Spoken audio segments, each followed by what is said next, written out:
was like the worst pain I ever felt in my life, to be honest. I mean, I'd be like screaming in pain. I felt hopeless. I really did. I felt extremely hopeless. I felt like none of my care team, none of the physicians I had seen, that they actually really cared or believed what I was telling them. Knowing that it was cancer, it didn't really trouble me that much. Just knowing that, like, I had finally had an actual diagnosis. My name's John. I live in Alberta, Canada, kind of western-ish of Montana. And I was diagnosed with stage 2 high-risk small bowel adenocarcinoma. I'm an extremely active guy. I do a lot of winter sports, so we do a lot of snowboarding, skiing, backcountry snowboarding, backcountry skiing. I do both. We also do a lot of traveling, a lot of hiking. This year we already have 7 trips booked, so it's already a full schedule. I have a husband. His name's Mitchell, and we've had so many amazing adventures together. We've been together for almost 14 years now, and he was definitely my rock. It started last year, probably in the fall. We went on a trip to Asia, to South Korea, and as well as to Japan. Before the trip, there was a couple periods where I had some pretty significant GI pain, which I thought was attributed to constipation or something like that. I wasn't really sure. But as time progressed, the symptoms became more severe. And they included the number one symptom I had was after having a meal or after eating any kind of solid food was like severe GI pain. And that would be followed by some vomiting as well. I have one physician. So I have this condition called HHT, hereditary hemorrhagic telangiectasia. I have some deformed blood vessels in my lungs, and also my specific mutation is a SMAD4 mutation. So I'm prone to having polyps in my GI tract. I actually knew before this cancer came that I had a 50% chance of GI cancer in my lifetime. I had this physician who, she said, you have this rare condition, you always have to advocate. So she was actually always pushing that from the beginning. I learned that you know your body best. I knew something was wrong. I was sure of it. I actually thought that it was potentially a bowel obstruction. And, I kept going back to these clinicians and saying, hey, this is too long. And that persistence really did pay off in the end. So I kept presenting to the emergency, and that's when they actually found the bowel obstruction and found the cancer. Starting in about November, I started visiting the emergency departments. Now, being in a northern facility, there's only one hospital that's close by. It's about an hour away from our remote facility. They did an X-ray, and it showed potential bowel obstruction. So after 4 trips to the emergency, within about 2 months, after that last interaction, which I described, I kind of stopped going to the ER. I was referred to a GI specialist. He did a top and a bottom scope, so an endo, and they don't visualize a small bowel when they do those scopes. They only visualize your colon, and then your stomach, and just the first part of your small bowel, just a small portion of it. So those were all showing I was good. I had to wait again for a CT, which took another 2 months, and the CT didn't see anything. So they scheduled a capsule endoscopy, and the capsule endoscopy ended up getting canceled because they were worried about getting stuck. I was experiencing this pain 4 or 5 times a week at least. In the last couple months, I just switched to a completely liquid diet. I felt extremely hopeless. I felt like none of my care team, none of the physicians I had seen, that they actually really cared or believed what I was telling them. I have a family of physicians. I'm very lucky in that way. And they were saying, no, this is serious. You have to keep following up on this. One thing that was very helpful is I used ChatGPT a lot during this whole process. ChatGPT diagnosed me right from the start. It knew what was going on, and it was saying, you need to go to the ER. You have a bowel obstruction. This was like right off the bat. I was so surprised. It ended up being completely right. I wish I had pushed for more imaging and advocated for myself earlier on. I trusted the medical system. I trusted that they're going to know what's going on right away. I went to the Mayo Clinic just for a second opinion, just to make sure all my bases were covered. In Canada, they didn't order me a PET CT because they didn't think the cancer had progressed far enough. I went to the Mayo Clinic and they did that right away. So I had some ability to do things above and beyond what our system here has. I said, you know what, I'm going to try the hospital one more time. I flew back from work to uh, my home city and went to the university hospital, so the largest hospital in the city. And they finally said, okay, yeah, we did a CT. We did definitely found a bowel obstruction. I can honestly say it was relief. Like knowing that it was cancer, that it didn't really trouble me that much. Just knowing that like I had finally, had an actual diagnosis. I'll be honest. I think my family and friends took it much worse, and were more emotionally troubled by it. I'm 38 years old, and I think that was one of the issues. Is when I present at the emergency department, I'm a very fit guy. I'm very active.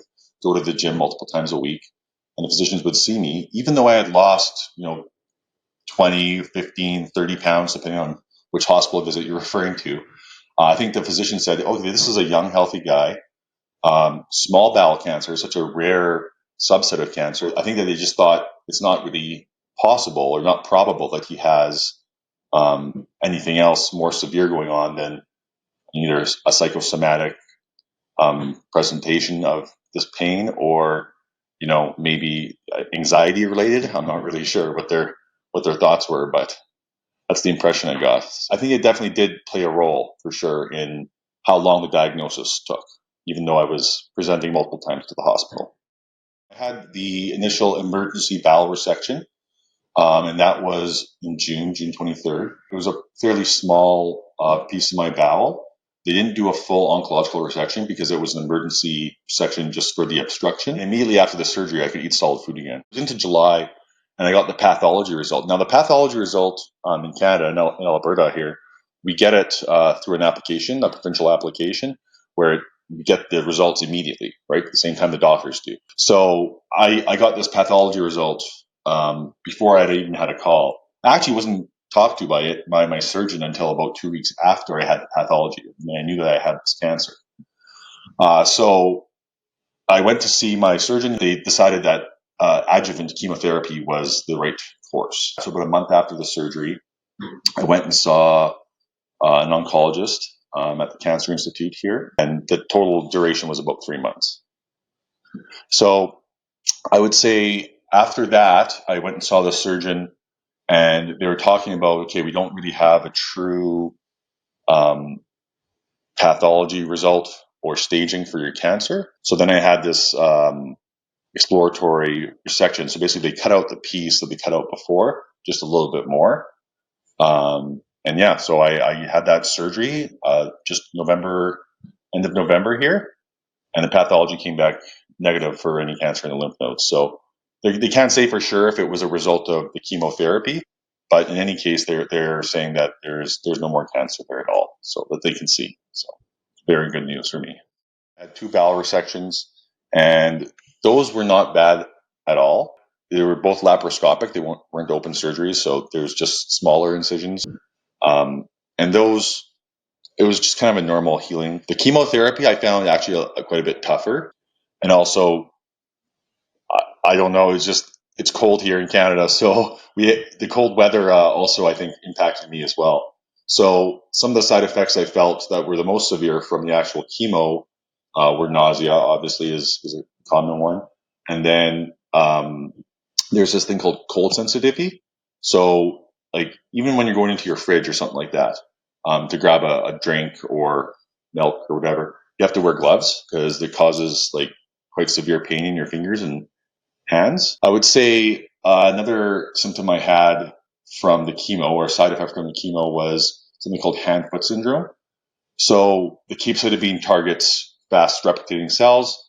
Some of that's your skin, and your hands and your feet replicate skin really quickly. So I was getting blisters on my hands and feet and open sores. So there were times where nearing the end of my third and fourth cycle, it was difficult to walk. And the last surgery was much like the first one. I had it almost a month ago now, There's still some pain, bending over, coughing, sneezing, but overall, I'm feeling a lot better. And about 2 more weeks, and I'll be able to start exercising again, which I'm very excited for. It's been a long time, like almost 5 months. So I'm very blessed. I'm very lucky in that way that I have, people with medical experience, that I have, a loving partner. I have a roommate named Matthew. He was extremely helpful, and especially when there's stuff to do around the house and I'm immobilized in bed, or I have this surgery. So all these people in my life were very helpful in my journey, and not only just like the daily stuff, but just psychologically, having people to talk to about what I was going through. My parents, when I got the diagnosis, they were very concerned. Right, as physicians, you see a lot of people dying from cancer, right? So I think that especially initially, there was a huge amount of concern. So much so that sometimes they would cross a boundary, and I'd have to warn them, hey, you don't need to call my physicians for me. I can call them myself. Please let me take care of it. That kind of thing, right? But it's out of a place of love and a place of concern. I think that the biggest thing there was the connection I had to people. I would call my husband and I'd talk with him on the phone and say, "This is how I'm feeling. Um, I don't know what to do." He couldn't do anything, right? There's nothing that he could do. We were just working our way through the medical system to get the diagnosis.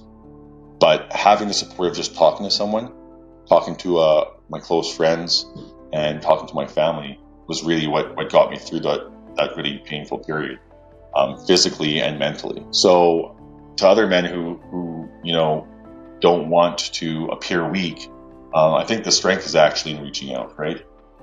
There's no weakness in reaching out and talking to other people and advocating for yourself, because that's what really will help you and get you through the tough periods. I'm excited to get back to my regular routine. We go on lots of ski trips, lots of snowboard trips. I'm excited to start traveling again. And also, I've been off work. That's another thing that's been a big part of my life, right? So I really like what I do for work. I'm a power engineer. I work in essentially an oil and gas facility, operating it. And, that part of my identity felt like it's a bit missing. If you were moved by this story, we think you'll also enjoy this one, which we've queued up for you right here on your screen. Also, don't forget to subscribe to the patient story right here so that you can be notified about all of our recent uploads. Thank you for watching. You are not alone.